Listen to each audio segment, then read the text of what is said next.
Sí, eso quiero ver ahorita.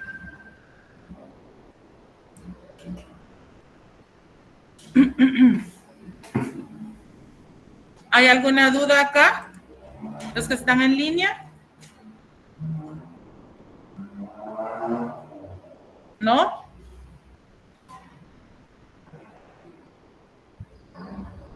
Bueno, como les decía,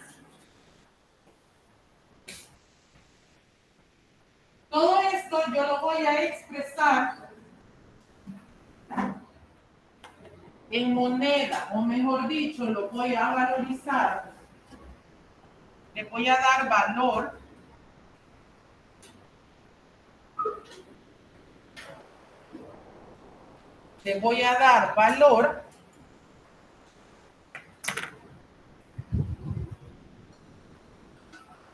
por medio de una moneda.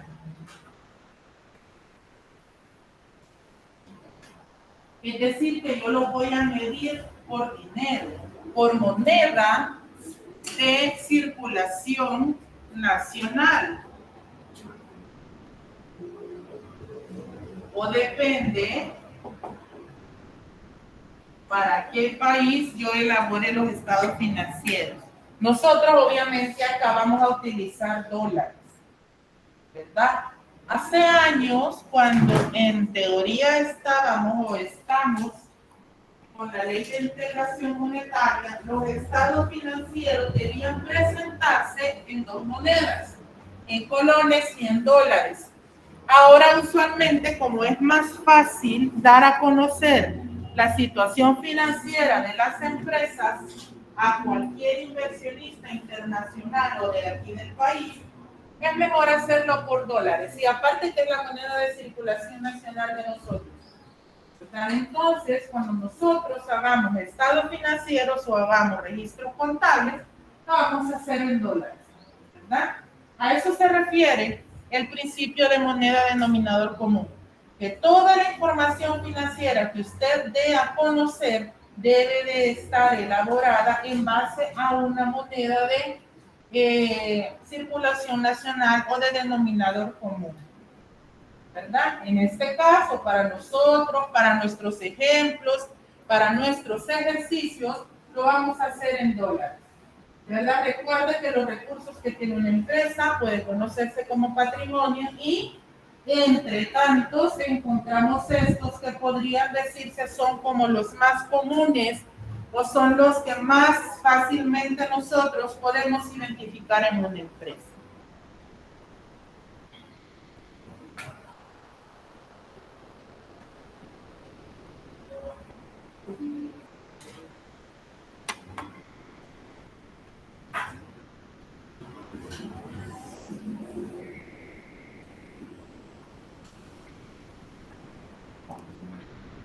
Principio de devengado.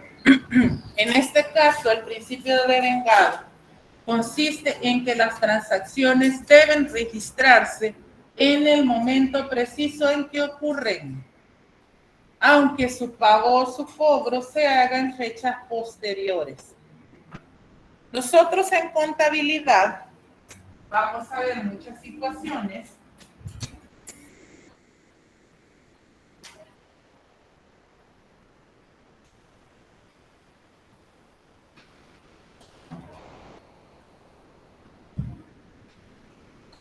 mejor eventos. Registrar eventos en el momento en que ocurren. Nosotros acá en contabilidad nos vamos a encontrar con situaciones en las que van a suceder eventos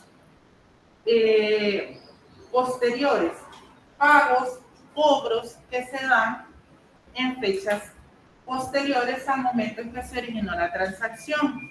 Por ejemplo, nosotros cuando hemos comprado algo, para los que lo han hecho en abonos, ya sea con personas o con empresas, esa se llama una cuenta por cobrar.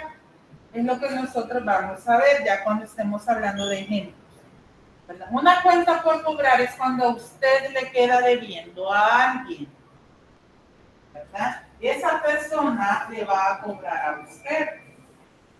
Repito, o sea, una empresa o usted tal vez compró un celular, ¿verdad? Se lo vendieron el iPhone y no sé cuánto, pero pongamos un ejemplo, $600, ¿verdad? Y le dice, te lo voy a hacer en 2 pagos o en 3 pagos, ¿verdad? A esa persona se le generó una cuenta por cobrar. Quiere decir que, por ejemplo, yo aquí a la compañera, digamos que le vendí el teléfono que ella tiene en $600, para mí es una cuenta por cobrar. Y ahí voy a estar, mira, me dijiste que tal día me vas a dar los $200, mira, me dijiste que tal día me vas a... Y así, hasta caen mal a veces en los almacenes o a la persona a la que uno le compra. Pero esa es una cuenta por cobrar y de eso se trata, ¿no? Una empresa, cuando tiene una cuenta por cobrar, la registra en el momento que ocurre, no en el momento en que le pagan. No porque, me va a pagar hasta dentro de 60 días, entonces voy a hacer ese registro. No. Se hace en el momento en que ocurre.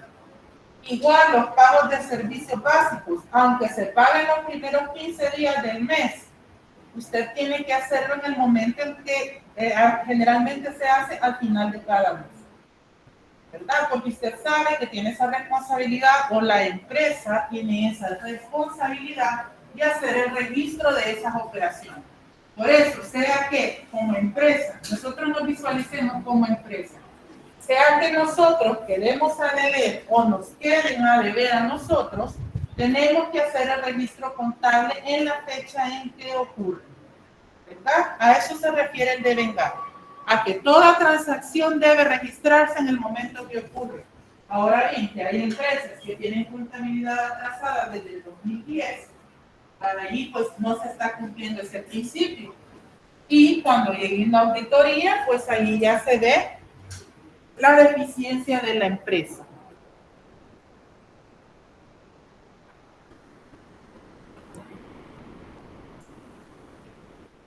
Se la voy a dejar un ratito la otra porque hay unos que están copiando, ¿verdad? ¿O puedo pasar?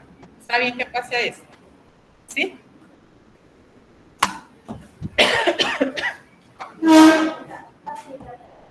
Sí, la presentación y el video de la clase va a estar en la plataforma. Sí, ahí va a estar. Lo que les decía en la clase pasada es que para los exámenes sí, ¿verdad? Que traten de descargarlas. Igual la de la semana pasada no la subí porque es esta misma, pero hoy al terminar la clase se la voy a subir, ¿verdad? Para que ya tengan acceso a ella. Descárguenla y tenganla en su computadora o en su teléfono, ¿verdad? Para que estudien con ella para el examen, ¿verdad? Recuerden que ya casi la otra semana creo que es el primer examen. Laboratorio, ajá, sí.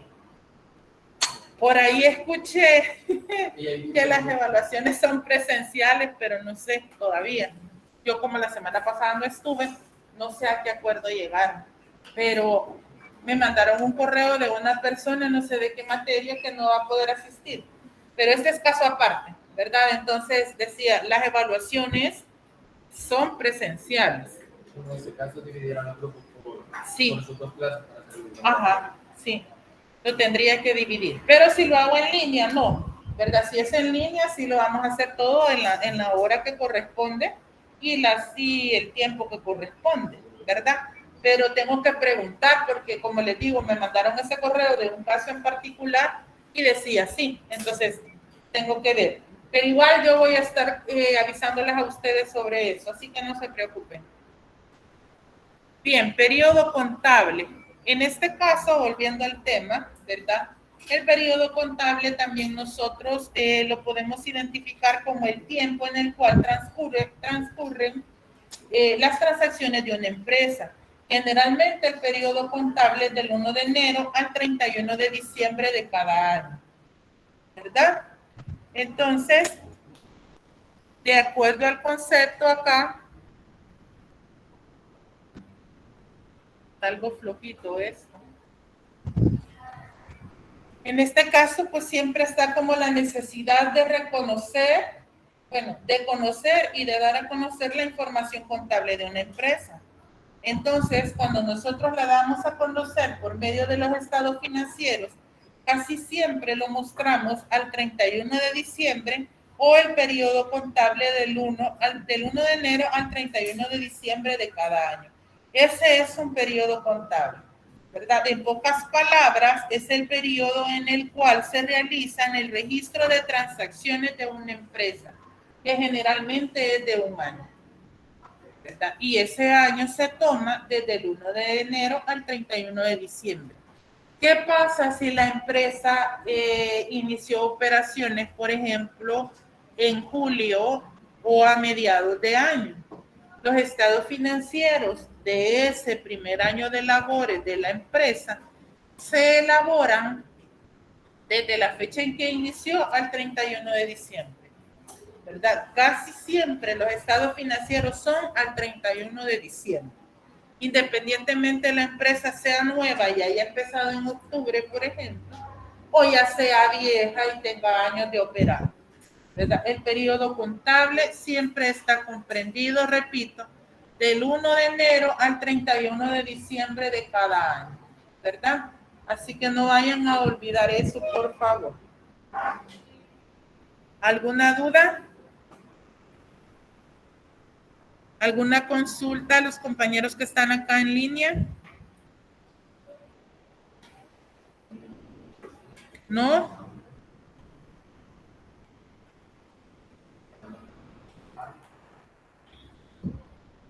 Bien.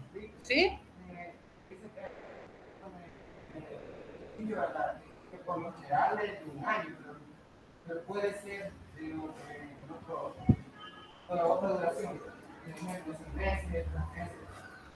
Mire, generalmente, como dice acá, ¿verdad? Desde un año, pero de acuerdo a qué periodo contable alguna entidad o algún usuario de la información financiera solicite el estado financiero, se puede elaborar a la fecha en que ellos piden. Por ejemplo, hay empresas, hay instituciones que a veces piden balances de comprobación al mes de junio o el más reciente, le dicen a usted, ¿verdad? Entonces usted puede elaborar un balance de comprobación que es como el resumen de todas las cuentas que usted utiliza para hacer registros contables. Ese balance de comprobación o ese estado financiero, usted lo puede elaborar a cualquier fecha. Puede ser en enero, que ha terminado transacciones, del mes de enero, puede ser a junio, puede ser en cualquier fecha del año. Pero cuando hablamos de balance general y estado de resultados, eso sí es indispensable que usted los tome hasta el 31 de diciembre, porque necesita todo el periodo contable, necesita la información de todo el periodo contable para poder elaborar. Si no, puede ser que la información que usted dé a conocer no sea lo suficientemente reveladora para tomar decisiones sobre ellos. Pero sí puede presentar al menos el balance de comprobación a cualquier fecha del año, ¿verdad? Balance de comprobación es un estado financiero, a mi criterio, auxiliar para poder elaborar los demás estados financieros. Porque casi siempre, perdón que no se lo recoja, hija, pero no lo puedo agachar. Un juego de estados financieros, y eso lo vamos a ver más adelante, pero para ir ya como adelantando un poquito. ¿Sí? ¿Alguna pregunta? ¿No? Un juego de estados financieros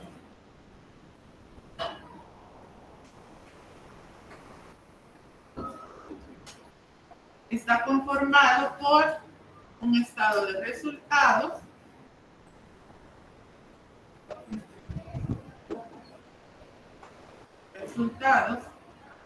un balance general,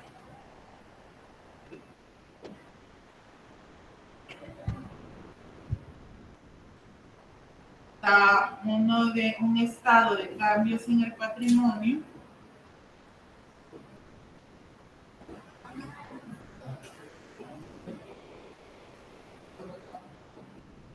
un estado de flujo de efectivo,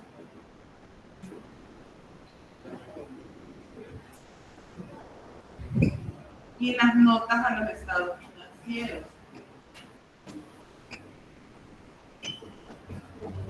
Todos estos se consideran un juego completo de estados financieros. ¿Dónde entra acá el balance de comprobación? El balance de comprobación no se le considera como parte de un juego completo de estados financieros, pero generalmente usted puede elaborar el estado de resultados, necesita haber elaborado antes un balance de comprobación. Por eso es que yo les digo que a mi criterio el balance de comprobación de saldos se conoce, o sumas y saldos. Por eso es que les digo que a mi criterio el balance de comprobación es un estado financiero auxiliar, porque partiendo de la información que este documento me da a mí, yo puedo elaborar los demás estados financieros, porque aquí en el balance de comprobación yo tengo la información de todas las cuentas que han intervenido en el registro de transacciones durante el año. Yo allí tengo cuentas de resultado, tengo cuentas de balance, tengo cuentas de patrimonio, cuentas de efectivo, menos las notas, ¿verdad? Las notas son documentos adicionales a los estados financieros donde yo explico cómo los he elaborado. Podría decirse que es como un resumen, pero explico qué es lo que yo he hecho en cada cuenta de los estados financieros. ¿Qué base contable utilicé? ¿Qué normativa utilicé? ¿Por qué cambiaron los inventarios? ¿Por qué el flujo de efectivo incrementó o disminuyó? ¿Verdad? Ahí yo explico el por qué he trabajado de X forma en los estados financieros. ¿Qué moneda utilicé? ¿Por qué la utilicé? Si han habido cambios en los contadores, ¿verdad? Si ha habido cambio en el auditor, yo ahí explico qué fue lo que pasó o cómo elaboré los estados financieros, ¿verdad? Así que este es el único, digámoslo así, el único estado financiero auxiliar, si lo queremos ver de esa forma, que puede elaborarse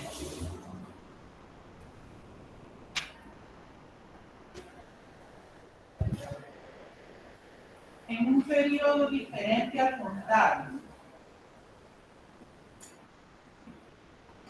Es decir, que no necesariamente va a ser del 1 de enero al 31 de diciembre, ¿verdad?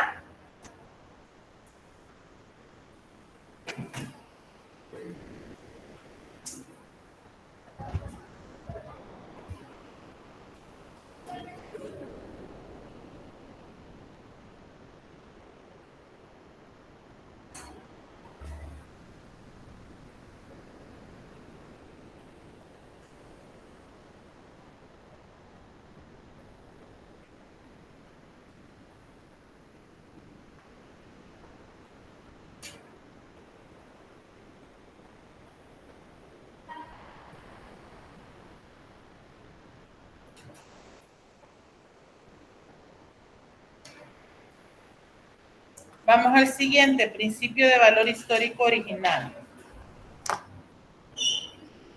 En este caso, y en resumidas cuentas de todo lo que dice acá, el valor histórico original significa que todos los registros contables que se realizan se hacen de acuerdo a la situación económica que se esté viviendo en el momento en el que se hace la transacción, ¿verdad? Que va a llegar algún momento en el que debido a la inflación monetaria, debido a los cambios de precios, se va a tener que realizar algún ajuste. O incluso para realizar el cierre de cuentas, usted va a necesitar hacer algún ajuste, ¿verdad? Pero el valor histórico es como el valor en el cual se realizó la transacción y en el cual se hizo el registro, que puede ser sujeto a modificaciones debido a la inflación que puede darse en algún momento X del tiempo de la empresa, ¿verdad? Que se pueden realizar ajustes, sí, pero esto ya es un poco más complejo debido a la comparación que se puede hacer en el tiempo. Vamos a hacer ajustes nosotros, no vamos a hacer ajustes monetarios, no vamos a trabajar con inflación, sino que simplemente estamos viendo este principio para saber que en algún momento dado la empresa puede llegar a necesitar que se realice algún tipo de ajuste de precios, ¿verdad? Básicamente nosotros acá trabajamos o tocaríamos en algún momento la parte de los inventarios, ¿verdad? Esto ya es, como les digo, dependiendo de cómo nosotros o con qué empresa comparemos la que vamos a trabajar, pero esto ya es un poco más trabajar con inventarios, tanto de activos fijos como con inventario de productos, ¿verdad? Eso nosotros no lo veríamos, sino que simplemente, repito, está detallado para que veamos que se puede realizar. El negocio en marcha. En resumidas cuentas, el negocio en marcha consiste en que una empresa sea creada para que se mantenga constante en el tiempo, ¿verdad? Que su vida sea infinita, si lo queremos ver desde esa perspectiva, y también que ha sido creada para generar utilidades, ¿verdad? El concepto acá me dice que presume existencia permanente, ¿verdad? Salvo especificaciones en contrario, por lo que las cifras de sus estados financieros representan valores históricos o modificaciones. Cuando las cifras representen valores de liquidación, esto deberá especificarse claramente. En este caso, repito, ¿verdad? A no ser que la empresa quiebre o sea absorbida por otra empresa más grande, hay que realizar los respectivos estados financieros de liquidación o de cierre, ¿verdad? Pero generalmente, cuando hablamos del principio de negocio en marcha, se refiere a que la empresa se creó para que sea constante en el tiempo, para que permanezca con vida, para que genere utilidades, ¿verdad? Por eso es creada una empresa y a eso se refiere el principio de negocio en marcha. Perdón, ¿la regreso? ¿No? Dualidad económica.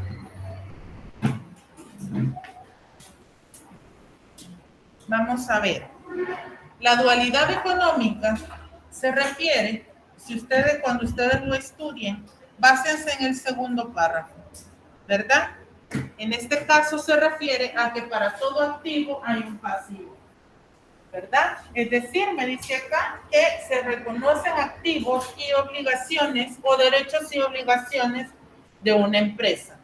Porque una empresa como actividad económica organizada tiene una entidad claramente definida en donde adquiere tanto derechos como obligaciones desde el punto de vista contable, pero no así desde el punto de vista jurídico, que eso es muy aparte, por lo que se vuelca a una ficción necesaria para poder organizar bienes económicos. ¿Qué quiere decir? Para todo activo hay un pasivo.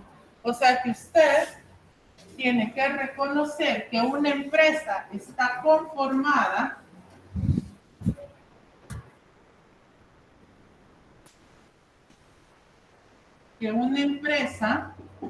va a tener activos y pasivos, derechos, obligaciones, bienes, deudas. A eso se refiere la dualidad económica. Generalmente, cuando se hace un análisis financiero, el activo corriente es el que permite o es el que puede solventar el pasivo corriente.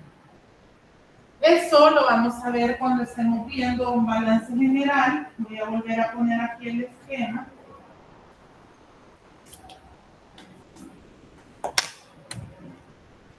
El balance general, ¿verdad? Está formado por activo, pasivo y patrimonio.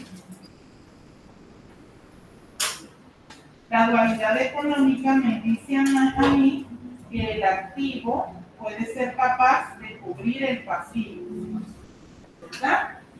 Pero acá pues ya es un poco más de análisis financiero, algo que nosotros no vamos a hacer, así que simplemente si a usted le pregunta ¿a qué se debe el principio de dualidad económica? A que la empresa, ¿verdad?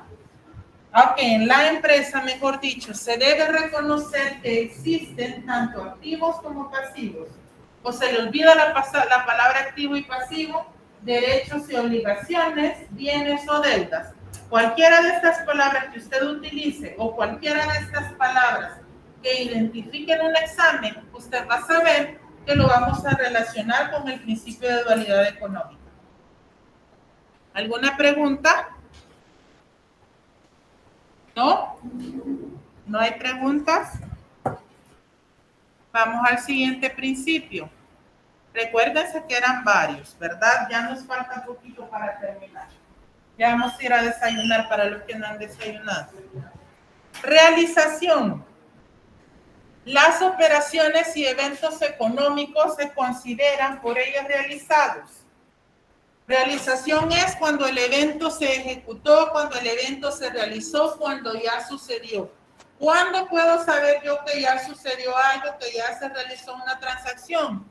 Cuando ha efectuado transacciones con otros entes económicos. Cuando la empresa ha realizado transacciones de compra o venta con otra empresa. Para el caso de la empresa comercial que nosotros vamos a trabajar.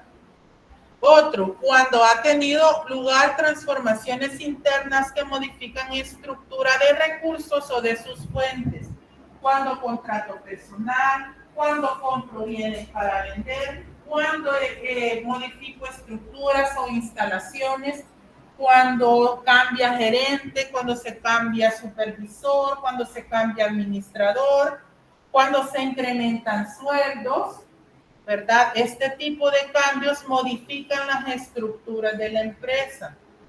Cuando han ocurrido eventos económicos externos a la entidad de operaciones de esta y cuyo efecto puede cuantificarse razonablemente en términos monetarios. Cuando yo hago un revalúo de activos fijos, cuando modifico precios, cuando contabilizo depreciaciones, ¿verdad? Todo aquello que implique cambios monetarios o todo aquello que implique registro o dinero, todo eso yo lo voy a considerar como realizable y por lo tanto debo de contabilizarlo. Recuerde que toda actividad económica, toda transacción monetaria, todo lo que incluya dinero, usted lo tiene que contabilizar por muy mínimo que sea. No trabaja con facturas comerciales, obviamente, pero cualquier evento monetario, cualquier evento que genere egreso de dinero o ingreso de dinero o movimiento de dinero, tiene que considerarse como realizable. Y vamos ahora con los últimos que ya están relacionados con los estados financieros. Revelación suficiente. La revelación suficiente es la información que usted da a conocer, ¿verdad? Lo que usted muestra en los estados financieros y que tiene que ser de forma clara y comprensible, de tal forma que permita juzgar la operación y la situación económica y financiera de la empresa, ¿verdad? En este caso, la revelación suficiente es que usted dé a conocer la información necesaria para el usuario, ¿verdad? Si el usuario necesita movimientos bancarios, usted muestra un flujo de efectivo, por ejemplo, ¿verdad? El movimiento del efectivo en la empresa. El cambio en el patrimonio, incremento, disminución de patrimonio, inversionistas, acciones emitidas, compradas o vendidas, cambios en el patrimonio. Incremento de activo, de pasivo, ¿verdad? Y utilidades distribuidas, balance general. Utilidades, pérdidas o gastos de operación, estado de resultado, ¿verdad? Depende de la necesidad del usuario, así es la información que usted le va a dar a conocer de acuerdo al principio de revelación suficiente, ¿verdad?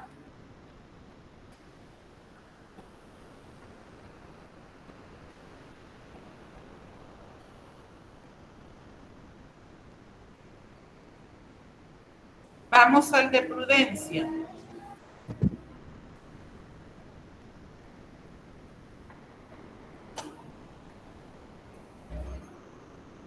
En este caso, la prudencia, ¿verdad?, es que usted o la información que se da a conocer en los estados financieros, normalmente se opta por el más bajo.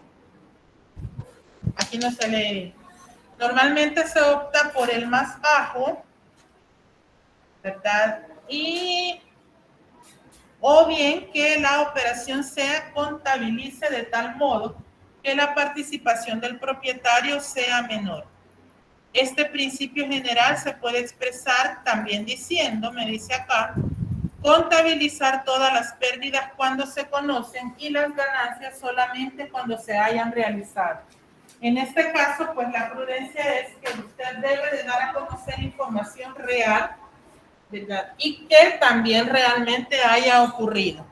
Tal vez no hablamos tanto de qué valor más bajo se da a conocer si han habido pérdidas o qué valor tan alto se da a conocer si han habido ganancias, sino que acá nosotros lo que queremos o lo que debemos de dar a conocer es todo aquello que se contabilizó de acuerdo al momento en el que ocurrió, ¿verdad? Y dar a conocer la ganancia cuando es necesaria darla a conocer, ¿verdad? No es que usted le vaya a brindar la información contable a cualquiera, sino que más bien, de acuerdo a su necesidad, si es alguna institución financiera o algún accionista, pues obviamente dar a conocer la ganancia cuando la debe de dar a conocer, o las utilidades, mejor dicho, ¿verdad?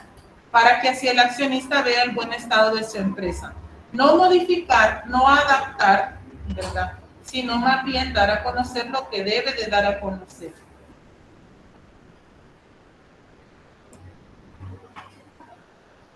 Importancia relativa, en este caso, pues prácticamente la información que se da debe ser de acuerdo a aquellos datos que pueden ser monetarizados o pueden ser datos monetarios que se cuantifican de esa manera, ¿verdad? Y que también está muy relacionado con la realización y la prudencia, ¿verdad? Usted da a conocer información necesaria, no toda, y de acuerdo al usuario, ¿verdad?, sea interno o externo y dependiendo para la necesidad que tenga el usuario en ese momento.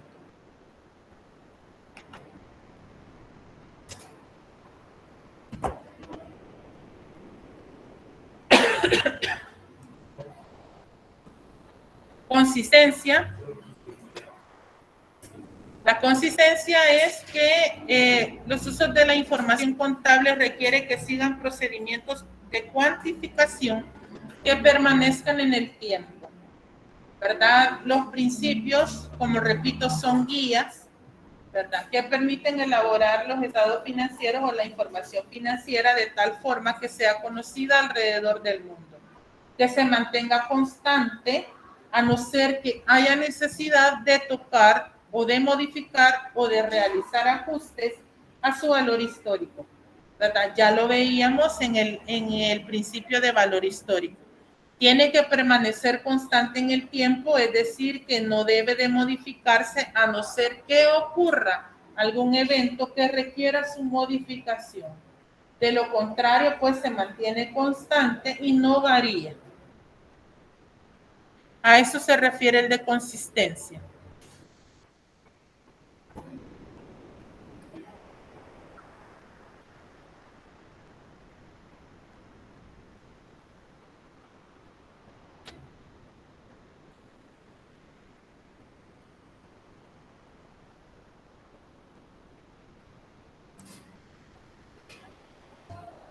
¿Lo regreso?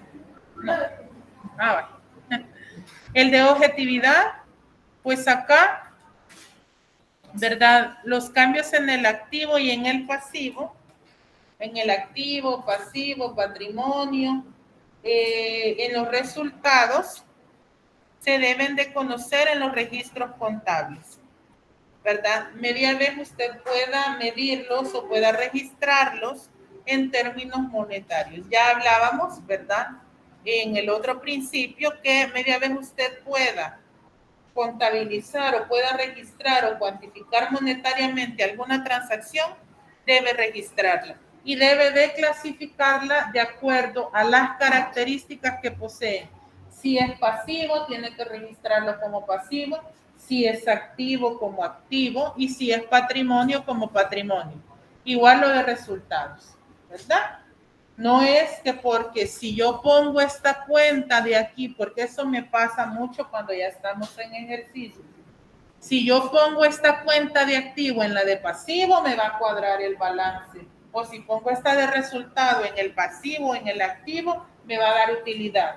No, ¿verdad? Usted debe de colocar la información donde corresponde, que ya sea activo, pasivo, resultado, patrimonio. No debe de modificar, ni de cambiar, ni de colocar a conveniencia los datos, sino que donde corresponden. Y eso, como les repito, lo vamos a ver cuando ya estemos realizando transacciones, ¿verdad? Y por último, ¿para qué nos sirven los principios? Su objetivo básicamente es servir como método de técnica contable uniforme, ¿verdad? Para elaboración de estados financieros. Y la aplicación de los principios de contabilidad debe conducir a cuentas anuales, ¿verdad? Como son guías, al utilizarlos, quiere decir que nosotros vamos a registrar todas las transacciones de acuerdo a lo que los principios nos obligan o nos guían a hacer o nos norman a hacer. Y los informes contables o los estados financieros también los vamos a presentar de acuerdo a la normativa o los lineamientos que ellos nos indican. ¿Alguna duda? ¿No? ¿Los compañeros que están acá en línea tienen alguna duda? ¿Alguna consulta? ¿No? Bueno, nos vamos a quedar hasta acá entonces. Voy a suspender acá la grabación, la voy a detener. ¿Todos firmaron asistencia acá? ¿Nadie quedó pendiente? Bien, entonces nos vemos en la próxima clase.